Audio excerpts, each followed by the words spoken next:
Hi there, it's Linda here. Thanks for joining me today as I play with these goodies for Mudra craft stamps. I'll be creating 3 cards today in my Embossing Extravaganza. Card number 1 is a Christmas card, and I'm using this beautiful Christmas sentiments stamp set from Mudra. So I'm laying my stamp down, just rubbing it to condition it.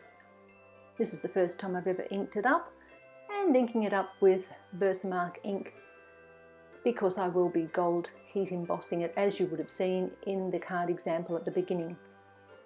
Stamping it down, stamping it a couple of times to make sure I get good coverage.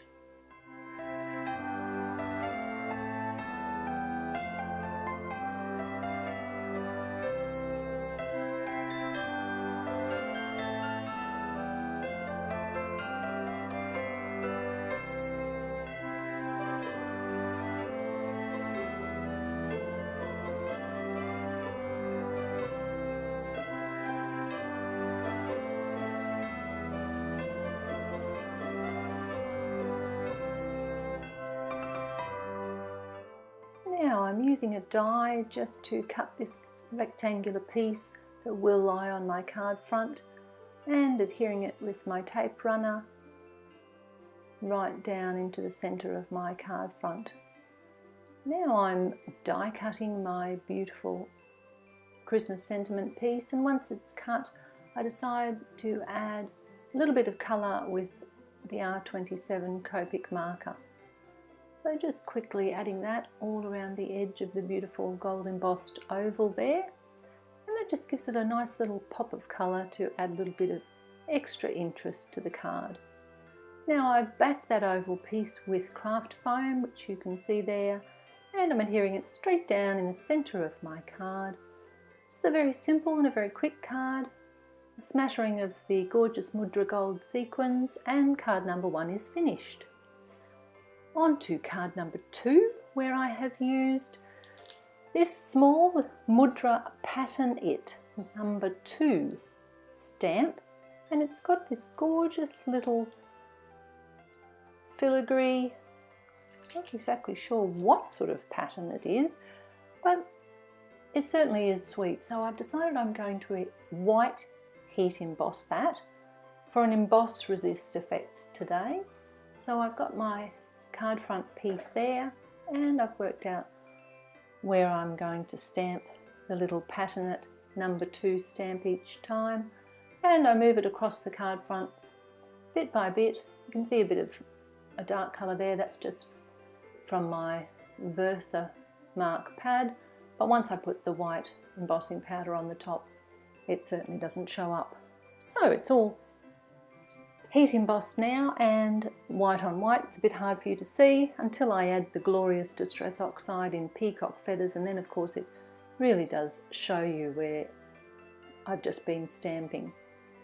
Now it's not a perfect piece. You can see there's some gaps there and a few smudges and different things. So as I'm looking at it, I decide that I'm going to cut it down and use just this top part on my card front. So I add a little bit more of the peacock feathers ink to the base of that, and then blend it out lightly at the top. I'll then grab a tissue, and whenever you're doing emboss resist, it's always a good idea just to wipe the excess ink off the embossed sections so that they really stand out. Now I'm going to just do a nice light little bit of ink blending in this area, because this is where my sentiment is going to be. So just using my mini ink blending tool to add some distress ink there in, I think it was Twisted Citron. Now I'm cutting my Celebrate die from that embossed piece, carefully removing the little bits of sticky, and you'll see me with my pokey tool removing the die cut and all the little inside bits. Plus I need these little parts, because you'll see I need them to lay back in when I join my card all together in a minute. So I'm just pulling those up with my pokey tool there, laying them aside. It's a little bit of a fiddly job, but I think it's worth it in the end. Adding lots of tape runner there to that embossed piece and adhering it at the bottom of my card front. Now I decide I'm going to cut my sentiment from this beautiful American Crafts glittered cardstock. So I've used a silver piece and I'm adding lots of the liquid adhesive in tiny little dots to the back of that.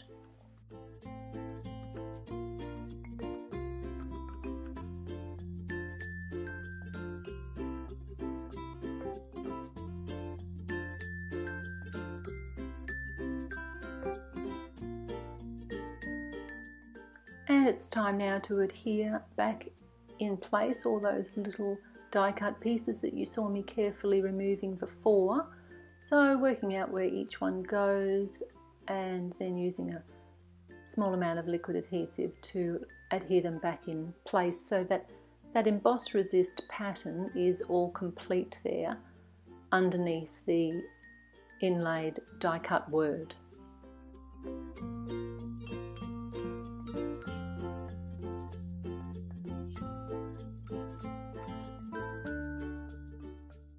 I use a smattering of the gorgeous Mudra neon green sequins, and the final touch is an additional part to the sentiment, and I've chosen a happy birthday from the Wishing You stamp set, and I've silver heat embossed that and just cutting it into a little fishtail banner there. And then I adhere it with some foam tape, and card number 2 is finished.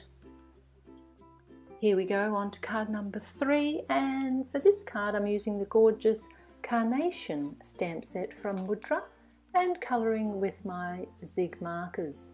So I'm going to be cutting out the side of this carnation, so I'm just working out there where I needed to position it on my card front, inking it up with Versamark ink because I am going to be gold heat embossing, and then I grab my Nouveau classic gold embossing powder, which I absolutely love, and brushing off a few little stray excess bits there before I heat it with my heat tool.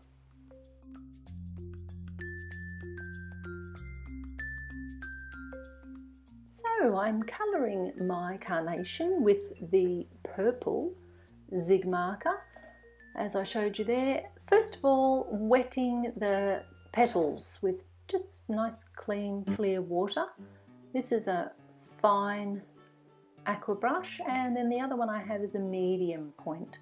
So I'm just using the fine one to drop in the ink at the base of the petals where I feel the colour would be darker, is what I'm thinking each time when I add the colour. And then I'm using the medium point aqua brush just to drag out that colour so that it's lighter towards the tips of the petals. And I continue that process, moving around one petal after another. The gold heat embossing does help when you're doing this because it keeps the watercolour in its own little section on each petal so that they don't run into each other and affect, you know, one petal affects another. So I do love to heat emboss when I'm watercolouring because that really does help with your process. So it's just a matter of moving your way around from one petal to another. I do try to keep more intense, deeper colour in the centre of the carnation where you imagine all the little petals would sort of be folded in and a little bit darker, and then have them lighter towards the outside.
this is what I meant when I said at the beginning that I was cutting off the edge of the carnation.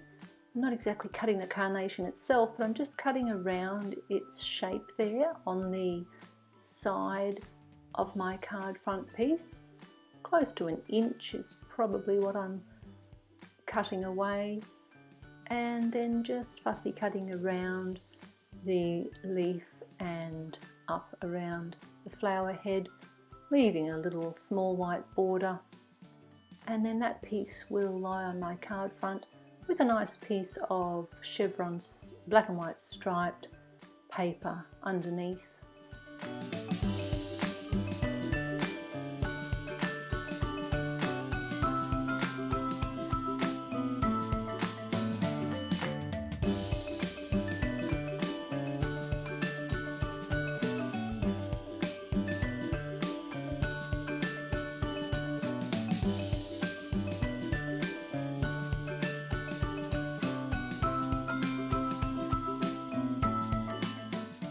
The major part of my sentiment stamped out now in nice bold VersaFine Onyx black ink, and I'm just adding a few more words to that so that it will say thank you for being there, and the for being there is also from the thanks stamp set.